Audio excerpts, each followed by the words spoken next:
Hours after President Trump's speech on early Wednesday morning, the day after the election, you said it's incumbent on him to come forward with the evidence. There have now been 34 court cases the president has lost. We saw Pennsylvania last night. We saw Pat Toomey, the senator from Pennsylvania, say it's time for the president to enable this transition. It's time for the president to concede. The president's response was to attack Pat Toomey on Twitter. Is it finally time for this to end? Yes.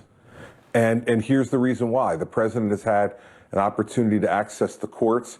And I said to you, George, starting at 2:30 a.m. on Wednesday morning, if you've got the evidence of fraud, present it.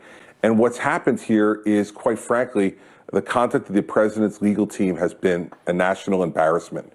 Sidney Powell accusing Governor Brian Kemp of a crime on television, yet being unwilling to go on TV and defend and lay out the evidence that she supposedly has. This is outrageous conduct by any lawyer. And notice, George, they won't do it inside the courtroom. They allege fraud outside the courtroom, but when they go inside the courtroom, they don't plead fraud and they don't argue fraud.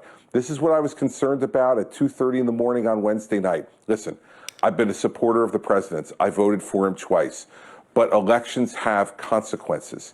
And we cannot continue to act as if something happened here that didn't happen. You have an obligation to present the evidence. The evidence has not been presented.